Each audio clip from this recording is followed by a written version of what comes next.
ಇವತ್ ನಮ್ಮ ಅತ್ತೆ ಮಗಳು ಗಾಡಿಲೇ ನಿದ್ದೆ ಹೊಡಿತಾ ಇದ್ರು. ಇವತ್ ಬೆಳಗ್ಗೆ ಎದ್ದಿದ್ದೆ ಪಂಕಾಗ್ ರೆಡಿ ಆಗಿ ನಾನು ಹಿತೇಶ ಕಾಲೇಜ್ ಹೊರಟು ಹೋಯ್ತಾ ಇರ್ಬೇಕಾರೆ ನಮ್ ಜಾನಿ ಕಂಡ. ಅವನು ನೋಡ್ತಾ ಇದ್ದಂಗೆ ನಂಗೆ ಏನ್ ಅನ್ಸ್ತು ಗೊತ್ತಾ, ಜಾನಿದು ಕರ್ನರೇ ನಡಿಕೆ ಫುಲ್ ಡಿಪ್ರೆಷನ್ ಬಿಟ್ಟಬಿಟ್ಟನೆ, ಖರ್ಚೆಲ್ಲ ಜಾಸ್ತಿ ಮಾಡಿದೀನಂತ ಸಿಗಿಲ್ಲ.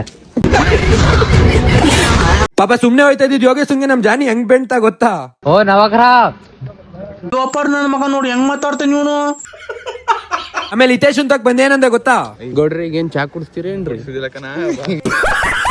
ಆಮೇಲೆ ಅಲ್ಲಿಂದ ಕ್ಲಾಸ್ಗೆ ಹೋಗ್ಬಿಟ್ಟು ಪೃಥ್ವಿಗೆ ವಾಟ್ಸಪ್ ಅಂದ್ರೆ ಫೇಸ್ಬುಕ್ ಆಗಿದ್ದು ಬರೀ ಒಂದೇ ಒಂದ್ ಪೀರಿಯಡ್. ಆಲೇ ನನ್ ಮಕ್ಳು ಕೈಲಾಸ ಕೊಂಡೋಗಿದ್ರು. ಈ ನನ್ ಮಗ ಪವನ ಅಂತೂ ಸರ್ ಬಂದಿದ್ರು ಎದ್ರಿಲಿಲ್ಲ. ಆಮೇಲೆ ಹೊಡ್ತುಂಬಾ ಉಣ್ಕೊಂಡು ಪವನನ್ನು ಜೊತೆ ಹಾಕೊಂಡ್ ಕ್ಲಾಸ್ ಕೊಟ್ಟೆ. ಆಮೇಲೆ ಕ್ಲಾಸ್ ಎಲ್ಲ ಮುಗಿಸ್ಕೊಂಡ್ ಮನೆಗೆ ಹೋದ್ರೆ ನಮ್ಮ ಅತ್ತೆ ಮಗಳು ಹೊಸ ಸೂ ಹಾಕ ನಿಂತ್ಕೊಂಡ್ಬಿಟ್ಟಿದ್ಲು. ಆಮೇಲೆ ಮಕ ಎತ್ತು ಅಂದಿದ್ದೆ ಓಡ್ಬಿಟ್ಲು. ಆಮೇಲೆ ಸ್ನಾನ ಮಾಡ್ಕೊಂಡು ಚೌಡೇಶ್ವರಿ ದೇವಸ್ಥಾನಕ್ಕೆ ಹೋಗ್ಬಿಟ್ಟು ವಾಪಸ್ ರಿಟರ್ನ್ ಆಗ್ಬೇಕಾದ್ರೆ ಈ ಗಾಡಿ ಮೇಲೆ ಕೂತಿರೋ ಬಾಡಿ ದಬಾಕತ್ತೆ ಇತ್ತು. ಆಮೇಲೆ ಇನ್ನೊಂದ್ 2 ಸೆಕೆಂಡ್ ದಬಾಕಂಡೇ ಬಿಡ್ತು. ಆಮೇಲೆ ನಮ್ಮ ಆಂಟಿ ಮನೆ ರಾಯರ್ ಪೂಜೆ ಮಾಡಿಕೊಂಡಿದ್ರು. ಅಲ್ಲೋಗಿ ಎಲ್ರಿಗೂ ಒಳ್ಳೇದ್ ಮಾಡಪ್ಪ ಅಂತ ಕೇಳ್ಕೊಂಡು ಶಿಸ್ತಾಗಿ ಊಟ ಮಾಡ್ಕೊಂಡ್ ಮನೆಗ್ ಬಂದ್ ಮಲ್ಕೊಂಡೆ. ಇವತ್ತಿನ ವಿಡಿಯೋ ಇಷ್ಟ ಆಗಿದ್ರೆ ಒಂದೊಂದು ಲೈಕ್ ಮಾಡಿ, ಕಮೆಂಟ್ ಮಾಡಿ. ಅನಂತ ಧನ್ಯವಾದಗಳಣ್ಣ.